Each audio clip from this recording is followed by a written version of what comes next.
Fala galera, Vibrânio. Ei, vamos lá, hein? Cumprindo a minha palavra, vou lançar aquele videozinho aí no canal.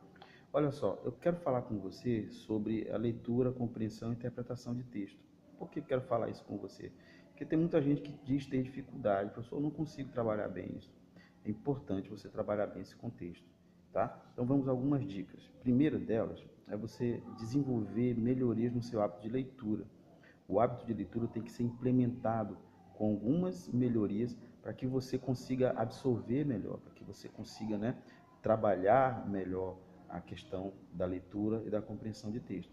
Então, primeiro ponto, é uma leitura que leve ao conhecimento, uma leitura que faça você conhecer determinados contextos, tá? É uma leitura para o conhecimento. Depois, a leitura para a expansão desse conhecimento. Então, você vai abrir mais, não é, sobre esse conhecimento, você vai ampliar mais sobre esse conhecimento. Outro ponto importante é fazer uma leitura do ponto de vista para construir sentidos, construir significados. Não pode ser uma leitura só de letras, só de palavras, entendeu? Só de parágrafos. Tá? Tem que construir sentido e significado para você. Também implementar uma leitura de reflexão, uma leitura reflexiva. E tudo isso vai refletir na escrita, vai melhorar seus hábitos de escrita também, não é? Porque você vai ter um vocabulário mais apurado, você vai ter também raciocínio lógico mais apurado, certo? E vai refletir então na sua produção textual. Então, dica número 1 é desenvolver melhorias no hábito de leitura. Dica número 2 é conhecer bem a tipologia do texto, né? A narração, a descrição, a dissertação. Conhecer também os gêneros textuais, não é? A carta, você conhecer o bilhete, você conhecer a receita de bolo, a bula de remédio, tudo isso é gênero textual. Então, o gênero textual ele é mais amplo do que os nossos tipos textuais, que não são tão amplos assim. Então, há uma predominância, por exemplo, da narração, né? Numa história, numa história em quadrinho, vai predominar a narração, né? Mas é claro que vai ter também descrição, e em alguns pontos vai ter também dissertação, certo? Então, um gênero textual ele pode ter um dos tipos predominantes, ou não, tá?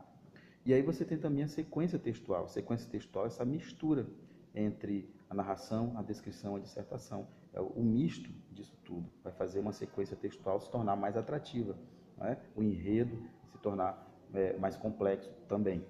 Ok? Então, dica número 2, você tem que entender mais sobre a questão dos tipos textuais, né? Dos gêneros textuais e da sequência textual. Dica número 3, vamos trabalhar a questão do uso da palavra. Você tem que entender o uso da palavra, né? A palavra pode ser usada no sentido conotativo e no sentido denotativo. Isso é fundamental, você entender bem esses dois princípios, tá? Então, dica 3, conhecer melhor, né? Aprender mais sobre a conotação e a denotação, ok? Dica 4, conhecer as funções da linguagem. As funções da linguagem, né, são fundamentais, porque você vai olhar ali e perceber em quem que está o foco do texto. Então, por exemplo, a função da linguagem, a emotiva, o foco está em quem? Está no emissor, aquele que emite a mensagem. Então, a função emotiva, ela traz como centrada, né, ela é centrada no emissor. A função referencial ou denotativa, ela é centrada em quê? No referente, no contexto, entendeu? Na realidade. Então, ela traz elementos da realidade para serem analisados. A função conativa, professor. A função conativa, ela é chamada também de apelativa, é a função dos comerciais de televisão. Por exemplo, esses comerciais tentam convencer você a comprar alguma coisa. Então, é a função conativa ou apelativa, certo? Outro tipo de função de linguagem, a função metalinguística, aquela que é centrada no código, na língua portuguesa. Então, quando a língua portuguesa tenta explicar a própria língua portuguesa, né, eu tenho a função metalinguística, ok? Quando a língua portuguesa tenta explicar o que é um poema, tenta explicar o que é um texto, tenta explicar o que é o substantivo, o adjetivo, o pronome, eu tenho a função metalinguística em ação. Também a função poética, em que ela está centrada em quê? Na forma da mensagem. Aí você tem rima, aí você tem métrica, aí você tem estrofe, aí você tem verso, entendeu? É a função poética. E, por último, a função fática.